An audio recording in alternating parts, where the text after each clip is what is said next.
Hello, everybody. Hello. Good afternoon. Thank you for your patience as always. Let's begin with some scheduling announcements for the remainder of President Trump's very busy week. Today at 3 p.m., President Trump will host a Black History Month reception in the East Room of the White House. I know many of you will attend, and we will see you up there.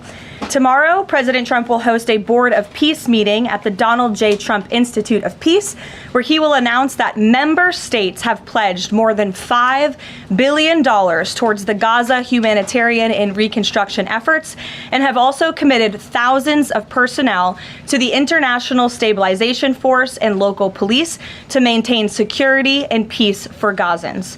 Tomorrow afternoon, the president will travel to the great state of Georgia, where he will visit 2 local businesses and give a speech on his efforts to make life affordable for working people.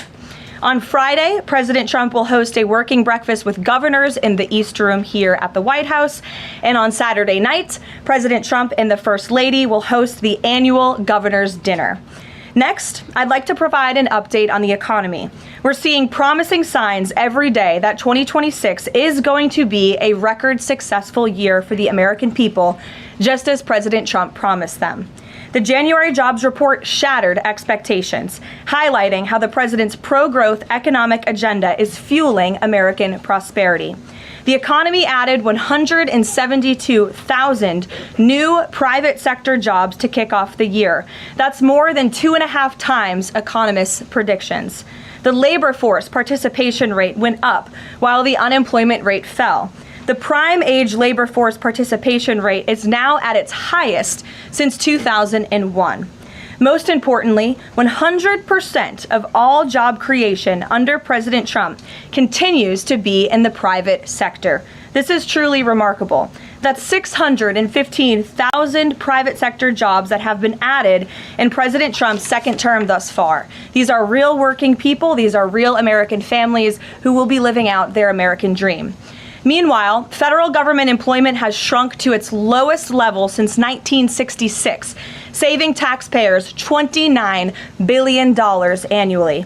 And all of the net job growth under President Trump has gone to native-born Americans, ending the disgraceful pattern under Joe Biden of job gains going to non-citizens and illegal aliens. Additionally, on inflation, the new CPI report is even more proof of the progress made by President Trump.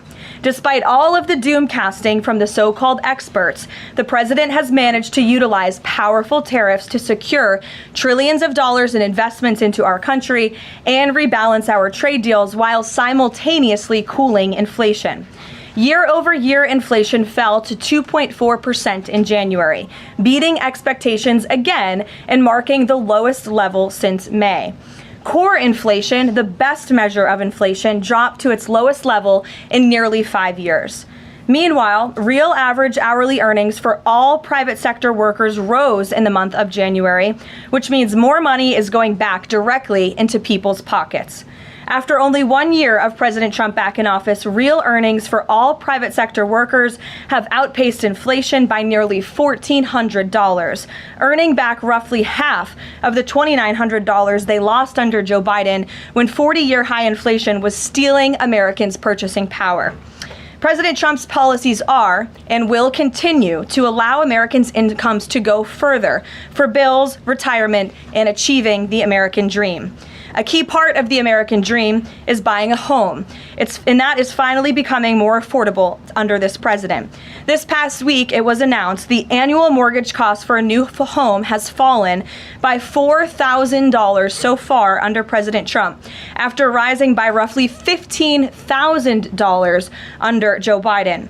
As a result, mortgage affordability has reached a 4-year best following recent bold action by the president to make home ownership more attainable for American families, not large Wall Street corporate institutional investors.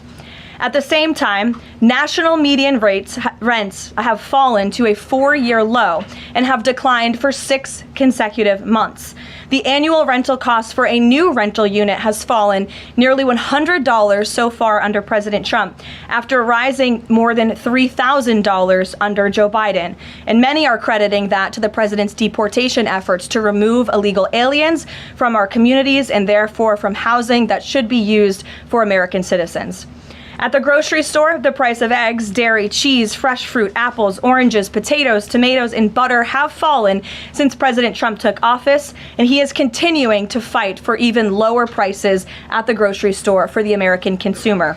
At the gas pump, fuel prices are down by almost 10% over the past year. The average national price for a gallon of regular gas is now less than $3 and is approaching $2.70 in some states, and much lower than that in many states across the country as well. We've seen in several states gas is under $2 a gallon. And at the pharmacy, prescription drug prices are down over the past year, with even more price relief ahead for American patients, thanks to President Trump's most favored nation drug pricing deals and the great health care plan, which he is calling on Congress to pass as soon as possible. What President Trump wants Americans to understand is that this is only the start and the best is yet to come. The historic success that we have seen since he took office is just the beginning of enormous growth and opportunity that we are about to witness. And I know the president looks forward to hitting the road and being with the great people of Georgia tomorrow to talk about just this. So with that, today, I know there's a lot of news. I will open it up to take your questions, and we're going to start, as always, with our new media seat, the great Michael Graham from Inside Sources. Thank you for being here, Michael. Thank you for having us, and thanks from our 200 newspaper partners around the country. So you mentioned gas. We didn't mention natural gas. And back where you live, your friends and family are paying among the highest prices for natural gas to heat their home, and for electricity generation, the #1 source of power across New England. The cheap gas is in Pennsylvania. The 2 highest places to buy gas in the country, New York City and Boston. The problem is the blue states will not allow the gas to travel to produce electricity or to reach customers. When President Trump first came back in office, there was some talk, him and Governor Hochul in New York possibly reaching a deal. When will consumers in the Northeast feel relief from President Trump's energy policies, and what can he do about state objections to expansion of infrastructure? Then I have a quick follow-up. Sure, absolutely. Well, the president has promised all Americans across the country, and in particular in the Northeast, where we do face much higher costs of electricity and of energy, unfortunately, because of the Democrat policies in the area. From the federal government's perspective, the president and the National Energy Dominance Council, Secretaries Wright and Burgum, are doing all we can when it comes to federal permitting. The drill baby drill agenda is obviously underway. The president has made a huge push for more fossil fuels in this country. You look at what he did last week with respect to coal. Coal truly keeps the lights on in this country. We learned that in the recent winter storms. However, there's only so much that can be done at the federal level. That's why the president has called on blue state governors to participate in this energy dominance agenda, including governors in New England and the Northeast, by contacting Governor Hochul directly to get this Constitution pipeline underway. This is not only going to bring down the cost of energy in the Northeast, it's also going to support job growth and energy affordability and more opportunity for workers in the Northeast. And I just have a quick statistic here on energy that I found fascinating, and it's obviously true because I'm saying it up here. Red states with Republican legislatures currently enjoy lower average retail electricity prices than blue states with Democrat legislatures. And that's exactly why the president is calling on all blue state governors across New England and the Northeast to get on board. Let's bring prices down for all Americans, whether they live in a red or a blue state. So right down the street from your alma mater, San Antonio College, you talk about building an ICE facility that's causing a lot of political agita in New Hampshire, and for the Republican governor, Kelly Ayotte. Seems to be some miscommunications argued on both sides. Even Republican supporters of Trump who live in the town say, we're not sure we want this. What's your message to the folks in New Hampshire about this proposed ICE facility?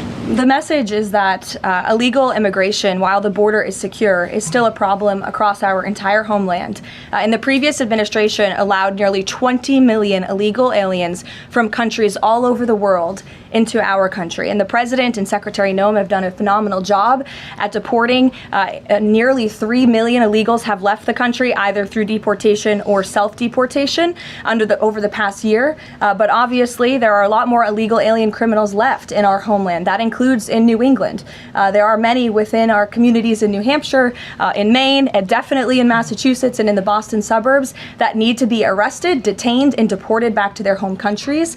And so the President and Secretary Noem, and I know ICE, are engaged with local governors across the whole country, including in New Hampshire, to open more detention facilities. This is an unfortunate consequence of the previous administration's border invasion that the President has thankfully put a stop to. But of course, we still need to grapple with the illegal alien criminals who are here, and that requires more detention space.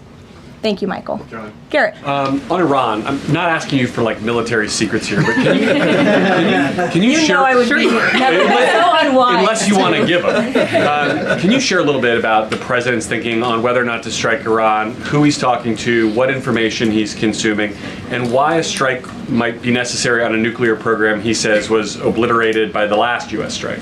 Well, there's many reasons and arguments that one could make for a strike against Iran. The president had a very successful operation as commander-in-chief with Operation Midnight Hammer, as you know, as you just said, totally obliterated Iran's nuclear facilities. The president has always been very clear, though, with respect to Iran or any country around the world, diplomacy is always his first option, and Iran would be very wise to make a deal with President Trump and with this administration.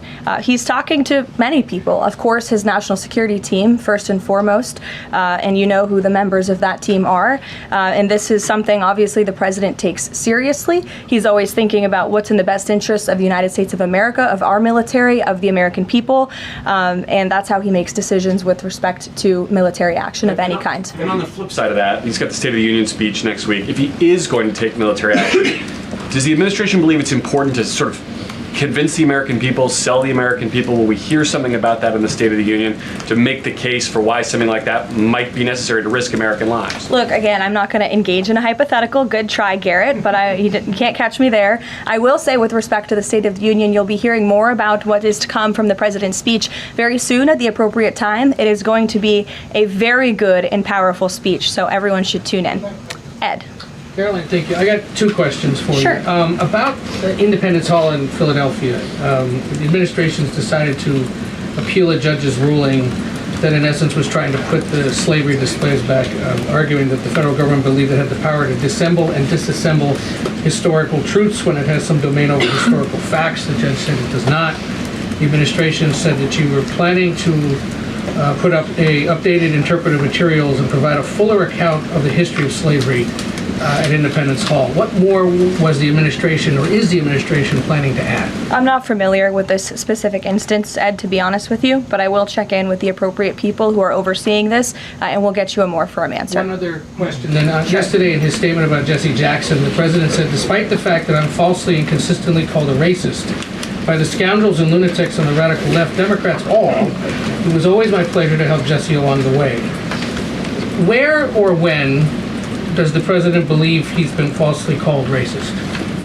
You're kidding, right? No. I will pull you plethora of examples. I'm going to get my team in that room to start going through the internet of radical Democrats throughout the years, Ed, who have accused this president falsely of being a racist. And I'm sure there's many people in this room and on network television across the country who have accused him of the same. In fact, I know that because I've seen it with my own eyes.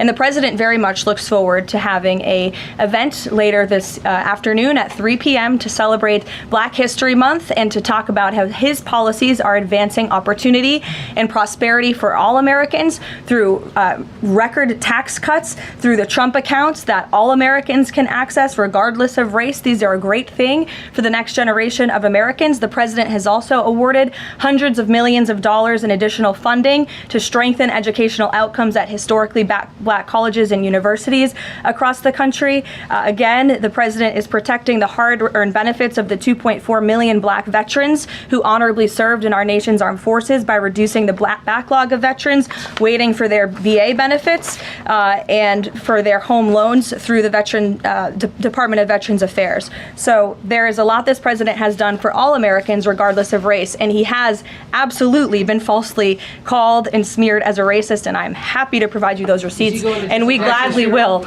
right after this briefing. Jennifer, go ahead.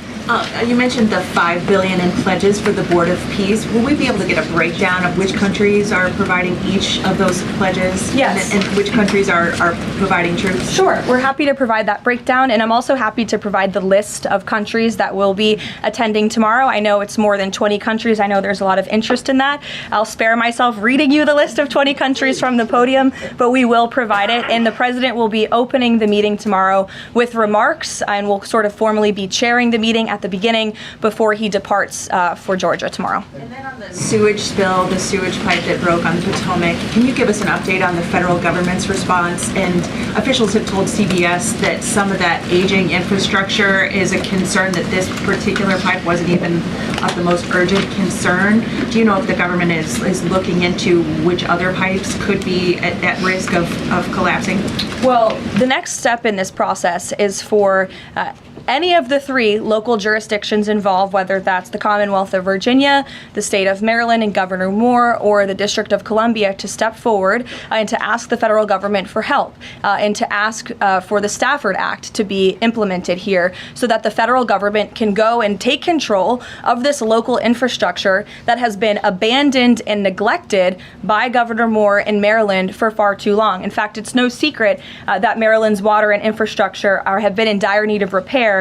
Their infrastructure has received a nearly failing grade in the 2025 report card from the American Society of Civil Engineers. This is the same grade they've received 5 years earlier. There has been no improvement under the leadership of Governor Moore. He's clearly shown he's incapable of fixing this problem, which is why President Trump and the federal government are standing by to step in. And for all of the environmentalists in the room and across the District of Columbia, let's all hope and pray that this governor does the right thing and ask President Trump to get involved, because it will be an ecological and environmental disaster if the federal government does not step in to help. But of course, we need the state and local jurisdictions to make that formal request. That's part of the legal process to move forward. Peter. So you said that any of the 3 Democrats just need to ask. A few minutes ago, Maryland's Governor Wes Moore asked. He said, if the president wants me to ask nicely, our response is this: please, Mr. President, do your job. To which I say, I'll ask the president and we will provide you with the next steps. But in all seriousness, the federal government has been preparing plans. The White House has been in contact with FEMA, with the Army Corps of Engineers, with the Environmental Protection Agency. Again, we've been standing by. This is a problem we want to fix, not just for the federal government, but for everyone who lives in the District of Columbia, including all of you. So you're welcome. To your point about that, there are a lot of events coming up for America 250. The president wants people from all over to come to the nation's capital. Is he worried that by the summer, the Potomac River will still smell like poop? He is worried about that, which is why the federal government wants to fix it, and we hope that the local authorities will cooperate with us in doing so. Steve. So what will the $5 billion be used for in Board of Peace, and will that be sort of a down payment for much more money? You'll be hearing more about that tomorrow at the meeting. If you recall, at the first meeting when we were in Davos, Jared Kushner did provide a very detailed PowerPoint presentation for the vision of Gaza, the reconstruction and the humanitarian efforts, of course, providing local security on the ground. That will be part of the discussion tomorrow, is how can we maintain security?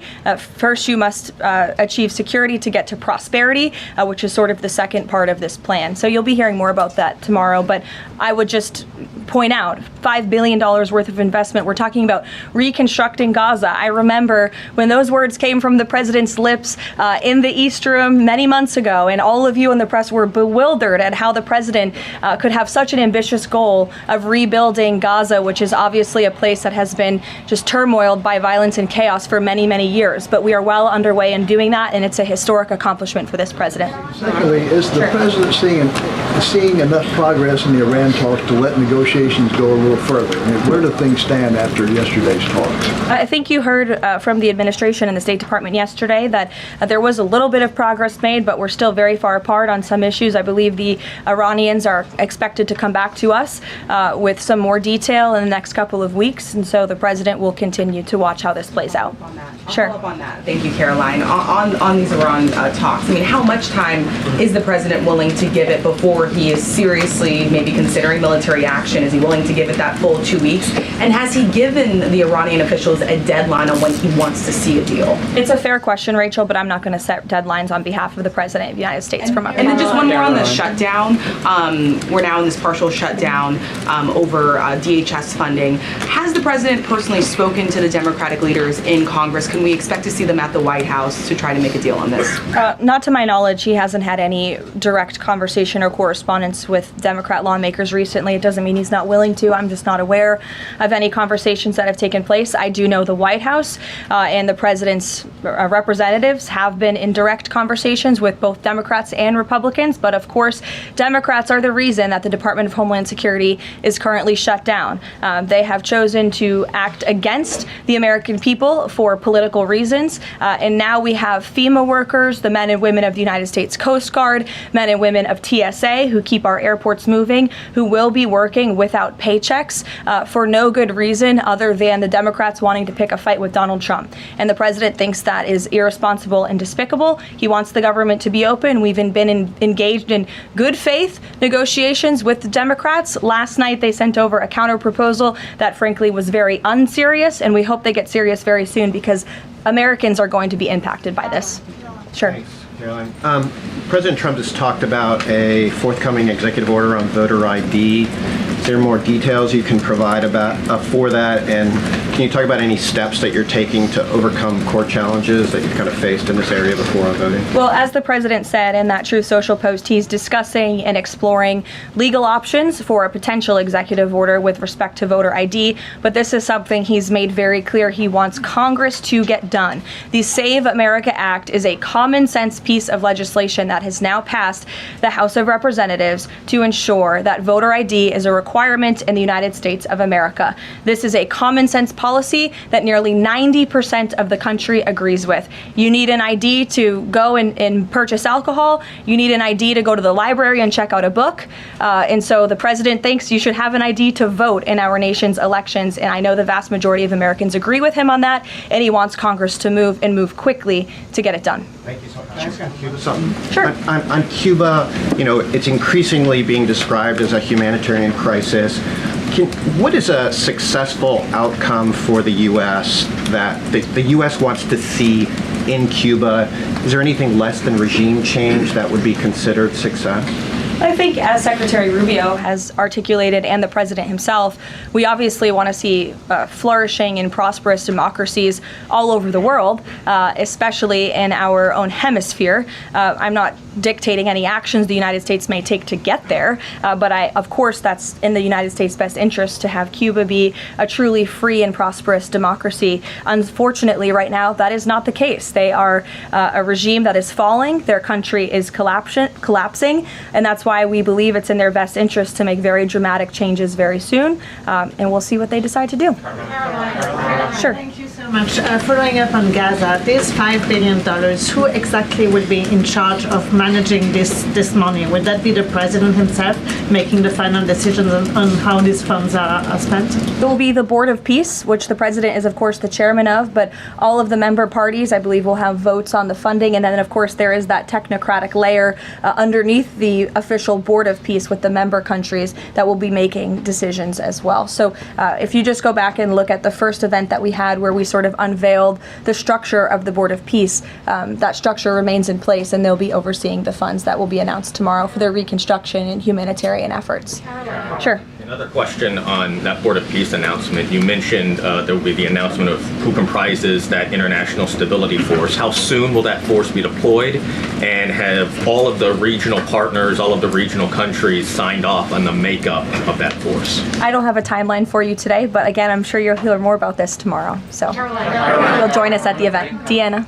Thanks, Caroline. 2 questions. Sure. First, the president has talked a lot about housing affordability, and several countries that are facing housing shortages, including Canada, for example, have imposed a ban on non-citizens, like foreigners, from buying their houses. Do you know if that's a strategy that the president would be willing to deploy?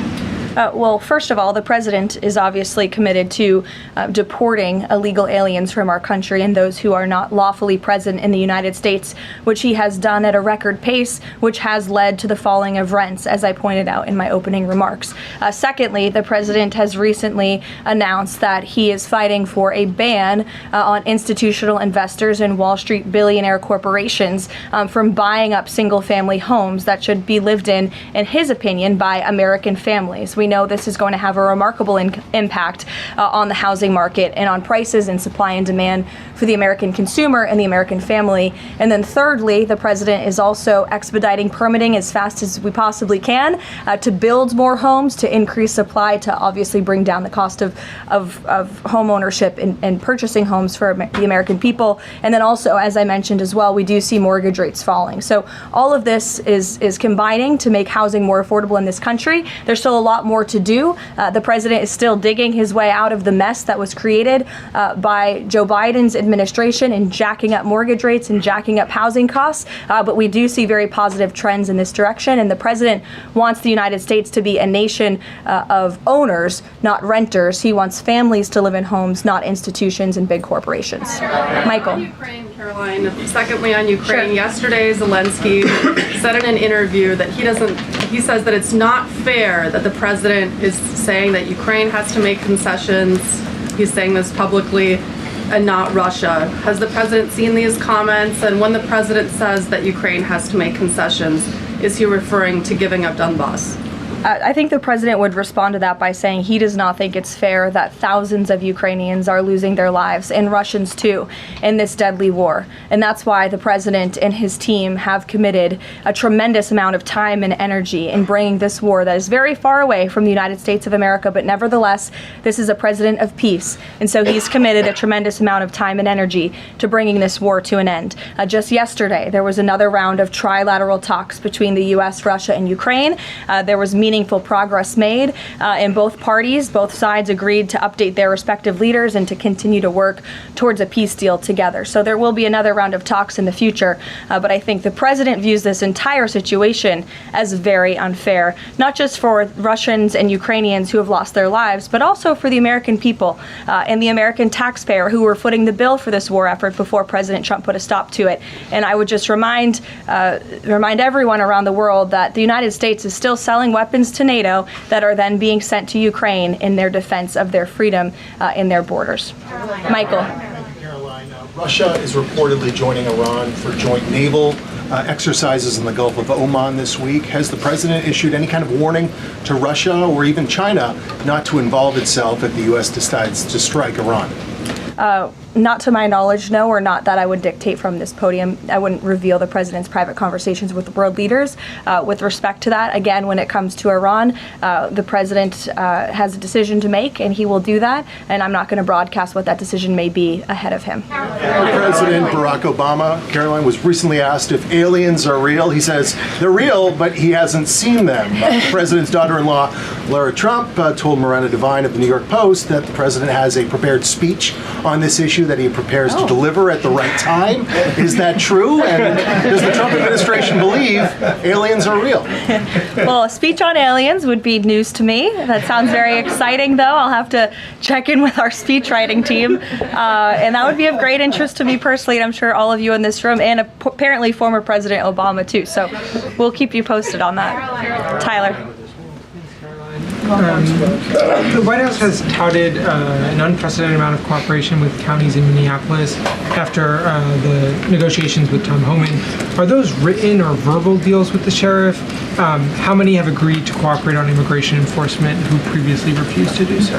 Yeah, the last time I spoke with Mr. Homan, which was just a few days ago, he assured us that nearly every single county in the state of Minnesota has agreed to notify ICE when they are releasing criminal illegal aliens from their jails. This is an unprecedented level of cooperation that we have not seen. It has led to not only cooperation to detain illegal aliens in Minnesota, which just this past week, I have looked at the list. They've detained some very heinous people who none of you would want living in your communities, but has also led to a much more calm situation on the ground. We've also seen, and you've seen this with your own eyes play out, the local police and the state police have now cooperated in the arrests of left-wing agitators and criminals who are unlawfully obstructing immigration enforcement in their efforts. So this is a huge win. And again, the president sent Mr. Homan to Minnesota to do a job, and he has done it well. And I think the situation on the ground proves that. Are those like written agreements that they've been signed by various officials in the state? These are agreements that have been made by state and local officials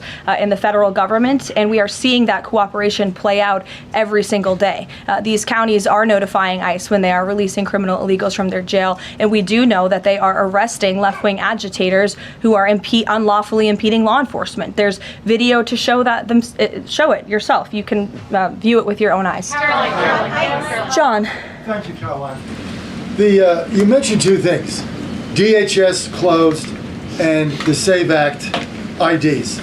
Both of these could get solved in 15 minutes if Senate Leader John Thune simply got rid of this phony 60-vote cloture rule and got 51 votes, and that would be the end of it, because everyone in this room knows if the Democrats take over, they'll get rid of that rule in 90 minutes. They already tried it one time, and the two Democratic senators that stopped it are no longer there, Manchin and Sinema. President Trump is backing a lot of these senators for re-election, and yet they will not get rid of the 60-vote cloture rule, which is holding everything up. What is the president's position on John Thune in the Senate finally getting rid of this so this legislation can get moved? Well, the president has a good relationship with Senate Majority Leader John Thune. They keep in very close contact, and they work together all of the time.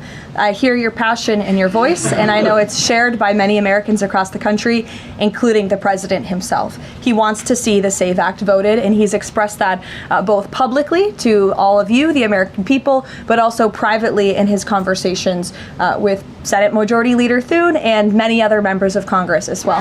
Yes, Rav, go ahead. Good to see you. So J.B. Pritzker just recently signed the bill. The law went into effect in January, and it's supposedly going to allocate about $2.5 billion to illegals to go to college and financial aid in the state of Illinois. What is the White House's reaction to this? Illinois is already, by 2027, they're supposed to have a $3 billion deficit. What's your reaction to that? Yeah, we'll have to take a look at that. I would say the president certainly thinks that Governor Pritzker is not doing a very good job of managing his state, as evidenced by not only the waste, fraud, and abuse, but also the crime in the city of Chicago that unfortunately Governor Pritzker has refused to pick up the phone and call the White House and ask for help on, which is something his residents want him to do, but he refuses to do for political reasons. As for the specific money, we'll take a look and get you an answer. You're welcome. John. Thanks a lot, Caroline. Two questions. One is about the president's trip to Georgia tomorrow. If you can provide some additional information about that, why Northwest Georgia was chosen for this particular trip, for instance. Sure. Well, Georgia is obviously a very important state to the president and to the Republican Party, and the president loves the people of Georgia. He'll be touring, like I said, a steel facility, and then he'll also be stopping by another local business, and he will be giving remarks on affordability, on the economy, on all of the great economic news that I just shared with you earlier. He'll be meeting and greeting with everyday Americans, and that's what the president loves to do, to get out across the country, and he's spoken about his intention to go across the country a lot more, and obviously tomorrow's trip is evidence of that. Secondly, last week, as you know, big event that took place in the Roosevelt Room, the president announcing that the EPA has repealed these federal limits on emissions for cars, trucks, and power plants. And in the president's presentation, he mentioned that American families will save $2,500 for a new car or truck. Where is the promise coming from automakers that they're going to pass along their savings to those families all across the country? It's a great question, John. That was an economic analysis that was provided to the president, and I'd be happy to provide that to you so you can take a look yourself. But I'm glad you brought up the president's announcement last week, because this is one of the largest deregulatory actions ever taken in the United States of America. And overall, it's going to save our country $1.3 trillion in regulatory burdens that have really done nothing for our country country, nothing for our environment, nothing for our economy. In fact, this announcement received widespread and bipartisan praise. I think I recall seeing the editorial board of the Washington Post, of all places, even commending the president and Administrator Zeldin for this historic action last week. So there's no doubt it is going to save the American consumer money, and I'd be happy to provide that specific economic analysis to you. Sure, in the middle, go ahead. Yes. Thank you. Governor Moore in Maryland signed a bill that is ending the law enforcement cooperation with ICE. And by doing that, a lot of local sheriffs are not happy, and in fact, they met today in Annapolis to come up with legal action. What is the message of the White House to those sheriffs and to the residents of Maryland? Well, first of all, it's another despicable action by Governor Wes Moore. Why would you prevent your state and local law enforcement from cooperating with federal law enforcement? If you just ask them, to your point, if you ask a sheriff across the country if they want to have that level of cooperation and coordination with the federal government, of course they do. It makes their jobs easier. It keeps them out of hostile and dangerous environments. It allows them to detain illegal alien criminals who have committed heinous crimes in our country with the most safe circumstances possible. So the president, of course, continues to always stand on the side of law enforcement, and this is another just horrible and frankly political action taken by Governor Wes Moore, and unfortunately the people of his state are going to reap the consequences of it. Sure. Thank you, Caroline. President Trump just said on Truth Social that it would be a big mistake for the UK to hand over control of Chagos Islands to Mauritius. But the State Department earlier this week has said that the U.S. does support that handover. So does this post now suggest that the U.S. does not, or that President Trump has changed his mind on this? The post should be taken as the policy of the Trump administration. It's coming straight from the horse's mouth. When you see it on Truth Social, you know it's directly from President Trump.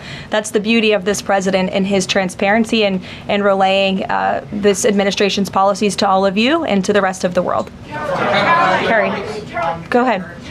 There's been a series of walkouts from public school students that have been sort of provoked by a number of public school administrators.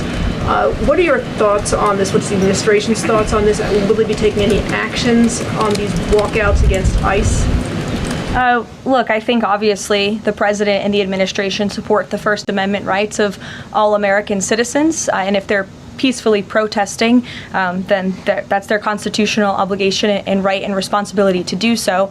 Of course, the administration also wants to see American school children in school learning and educating, and I think it does speak to the left-wing bias that is unfortunately very present in our nation's public school system, and it's something that Secretary McMahon has been working very hard to root out of our public school system by ensuring that local governance and local control takes place over our nation's public schools, and that parents and educators closest to students have a greater say over curriculum and academia in our country. Take a couple more. Go ahead. Thank you, Caroline. The Vatican announced earlier today that they would not be joining the Board of Peace initiatives over concerns that it could potentially compete with the United Nations over handling crisis conflicts. What's the White House's response to that? Yeah, look, we saw that. I think it's deeply unfortunate. I don't think that peace should be partisan or political or controversial. And of course, the administration wants all those who were invited to join the Board of Peace to join. Because again, the Board of Peace is overseeing the reconstruction of a territory that has been plagued with violence, with bloodshed, with poverty for far too long. And this president has a very bold and ambitious plan and vision to rebuild and reconstruct Gaza, which is well underway because of the Board of Peace. This is a legitimate organization where there are tens of member countries from around the world, and we think that's an unfortunate decision. In the back, sure. Thank you, Caroline. For me? I'll go to both of you, sure. Okay. Go ahead, and then Jake, you can go. Caroline, can you tell me, is there an update regarding the tariff rebate checks that the White House has promised? I don't have an update for you on timeline, but I know that it's something that the president and his economic team continue to very seriously discuss. Thank you, Caroline. I've got two questions. First, does the president see some sort of religious or prophetic component to the unfolding developments in the Middle East? I haven't spoken to him about that particular perspective, to be honest with you. But of course, the president wants peace for all people of all faiths all around the world, and that's part of his push to create peace in the Middle East, which he has done successfully. And my second question is, as his popularity rises around the world, and especially in regions where he's invested so much effort in promoting peace and ending wars, do you think we might be watching the emergence of a global MAGA movement? Is this something that the president has discussed at all? Well, I don't know, Jake, but I sure hope so. Take a couple more. Go ahead. Sure. I wanted to ask you about Iran. As the U.S. military builds up around Iran, is President Trump coordinating war plans with Israel so that if he does decide to strike, that Israel will be a part of those strikes? Look, I don't have any specifics on the president's recent conversations with Israel. As you know, Prime Minister Netanyahu was just here at the White House last week or the week before. But again, with respect to Iran, there was some progress made yesterday. There are still a lot of details to discuss, and we'll continue to see how this plays out. The United States government, of course, is always in close communication and correspondence with the state of Israel, and that starts right at the top with the president and Prime Minister Netanyahu themselves. One more. Go ahead. Last week we saw the underlying affidavit for the search warrant that was executed in Fulton County, and there was not any mention in that document about foreign election interference in the 2020 election. I'm wondering if DNI Gabbard has uncovered that in Georgia or in Puerto Rico, where we know her team was sent as well. I don't have any updates for you on that today. I would defer you to the director's office herself. Caroline, two questions. One, on the president's schedule today, it says he has signing time. What is he signing today? Are we expecting executive orders or actions? That's the first question. And then second, the Wall Street Journal is reporting that a U.S. arms sale package for Taiwan is in limbo. Can you just confirm this reporting / offer any additional comment? And how concerned is the administration that if an arms deal with Taiwan went through, that this could disrupt the China-U.S. trade truce? Sure. Well, I haven't read the full Wall Street Journal report. I will just say, with respect to an arms sale to Taiwan, I don't have any announcements or updates on that for you today. And to your first question about what the president will be signing, he will be signing an executive order, which you will all be hearing about later this afternoon, and you will see him in 1 hour at the Black History Month reception. We'll see you there. Thank you. On Sunday.